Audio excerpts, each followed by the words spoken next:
di laut minyak dunia. Apa strategisnya Iran dan Selat Hormuz bagi Indonesia? Berikut ulasannya. Secara historikal, minyak dan Timur Tengah nyaris tidak pernah stabil. Keduanya seakan diciptakan selalu bergejolak. Perang antara Iran, Israel, dan kini Amerika Serikat terlibat membuat harga minyak mentah dunia naik turun. Fokus dunia saat ini bukan sekadar aksi militer, melainkan keberlangsungan Selat Hormuz sebagai jalur distribusi laut minyak dunia. Ancaman Iran menyerang Hormuz jika terrealisasi dipastikan mengacaukan dunia, termasuk Indonesia sebagai net importir minyak. Ini adalah peta Selat Hormuz, letaknya sangat strategis di Timur Tengah. Punya lebar 54 km, Hormuz merupakan pintu gerbang Teluk Persia sekaligus jalur rantai pasok berbagai komoditas dunia. Reuters bahkan bilang selat ini berkali-kali menjadi pusat ketegangan dunia dalam 10 tahun terakhir. Pakai data Badan Energi Internasional pada tahun 2023, minyak mentah yang diangkut melewati Selat Hormuz rata-rata 20 juta barel per hari. Volume ini hampir 30% dari total perdagangan minyak dunia. Sekitar 70% minyak mentah itu ditujukan ke negara-negara di Asia seperti Tiongkok, India, dan Jepang yang merupakan pembeli terbesarnya. Hormuz juga merupakan jalur ekspor bagi 20% gas alam cair dunia.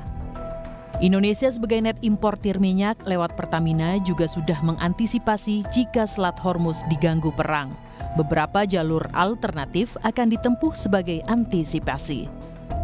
Ya, jadi terkait dengan situasi konflik di Timur Tengah yang mulai memanas, Pertamina sendiri sudah melakukan monitoring dan kami meningkatkan pengawasan terhadap pergerakan kapal-kapal tanker kami, khususnya yang memasok minyak mentah dari Timur Tengah dan sekitarnya ke wilayah Indonesia.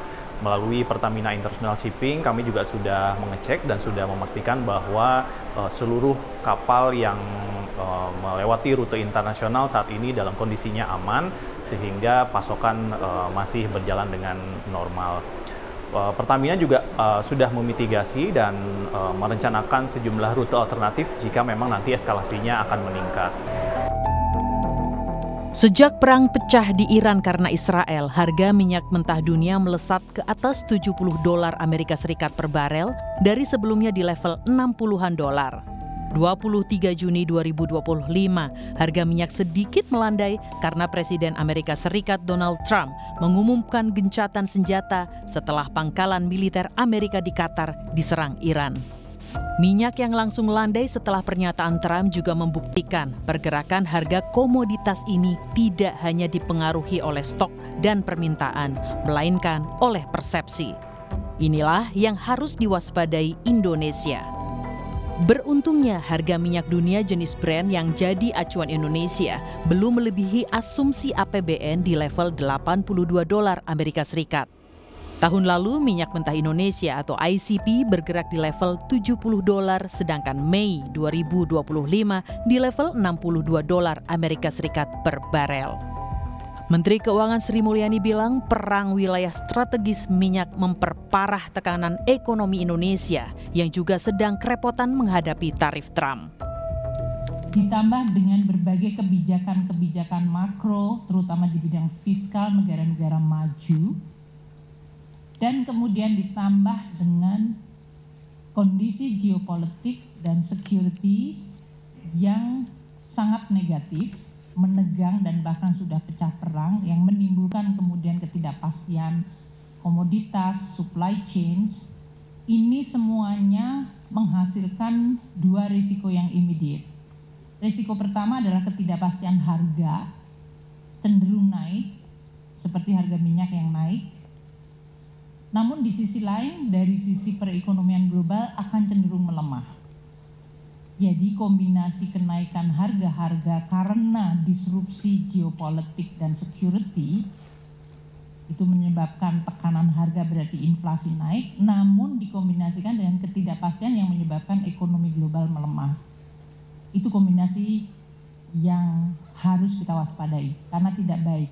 perlemahan ekonomi membuat dampak yang buruk, kenaikan inflasi dan kemudian menimbulkan kenaikan yield, apakah karena adanya geopolitik atau karena adanya fiscal policy. Kedua hal ini menyebabkan dampak kepada seluruh dunia termasuk Indonesia. Ini akan juga menggerakkan nilai tukar dan juga suku bunga global. Sebagai informasi, salah satu kilang terbesar di Indonesia yaitu Cilacap masih sangat bergantung impor atau suplai minyak mentah jangka panjang dari Saudi Aramco. Jika Selat Hormuz tutup, akses atau rantai pasok akan terganggu. Di satu sisi, kenaikan harga minyak setiap $1 Amerika Serikat juga membebani APBN sampai 10 triliun rupiah. Diah Megasari Anjaya, Tim Liputan, Kompas TV.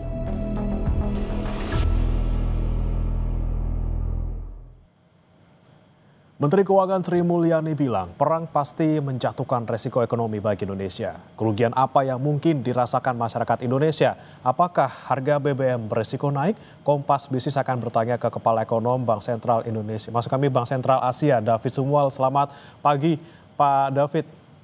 Selamat pagi, Mas Bre. Ya, Pak David, kita sebelum ke Iran ke Amerika Serikat dulu. Ini kalau kita lihat secara historikal, ini kalau misalnya data ekonomi Amerika Serikat lagi jelek-jeleknya nih Pak. Kemudian yang salah satu yang terbaru ini adalah defisit anggaran yang tembus sampai $1 triliun Amerika Serikat.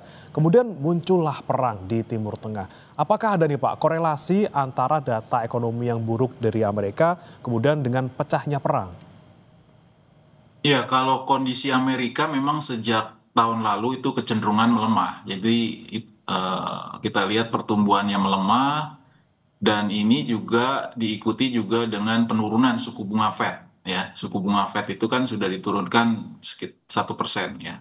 Dan ada wacana dan juga kalau di Fed itu ada namanya dot plot ya. Jadi proyeksi dari anggota Fed terhadap suku bunga Fed ke depan. Nah itu mereka memproyeksikan antara 50 sampai 100 basis poin lagi penurunan di tahun ini. Jadi sebenarnya sebelum pecah konflik ya itu sebenarnya sebelum serangan Israel ke Iran itu sejak tahun lalu sebenarnya ekonomi Amerika Serikat juga sudah melemah. Dan saya pikir tidak ada kaitan ya antara konflik di Timur Tengah dengan pelemahan ekonomi di Amerika secara direct seperti itu. Oke, tapi kalau kita kemudian sekarang ke Iran nih, Pak David. Ini Trump mengklaim akan ada gencatan senjata total beberapa jam ke depan. Nah, kemudian pagi ini kita lihat harga minyak mentah langsung landai nih. Dari kemarin kita pantau kalau Brent nih sekitar 78, kemudian pagi ini ke 67, nih Pak. Apakah ini buktinya bahwa harga minyak ini tidak mutlak dipengaruhi oleh supply and demand? Apakah karena ada asumsi saja seperti itu?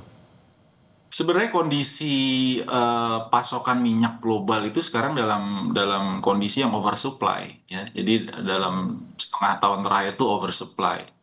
Namun kita lihat itu kenapa sebenarnya fundamental dari minyak itu memang sebelum pecah perang itu bergeraknya di $95. Nah, setelah pecah perang ini ada premi risiko ya sekitar tambahan sekitar 10 sampai $15 barrel ya, dolar per barrel. Dan ini yang membuat harga minyak melonjak. Nah, sebenarnya ada satu premi risiko lagi yang syukurnya ini nggak kejadian, yaitu penutupan Selat Hormuz. Ya, ini banyak yang memperhitungkan, kami juga memperhitungkan bisa ada tambahan premi lagi itu sekitar $25 ya dari kondisi sekarang ya. Jadi memang lebih digerakkan oleh sentimen, memang pergerakan minyak akhir-akhir ini, Mas Bre ya, akibat kotet ini ya, balas membalas ya antara Iran dan Israel. Ya. Oke, kemudian bagaimana harga minyak ke depan jika memang konflik ini terus berlanjut dan sampai Selat Hormuz ditutup? Jangan kemana-mana saudara dan Pak David, kita akan bahas usai jeda berikut tetap di Kompas Bisnis.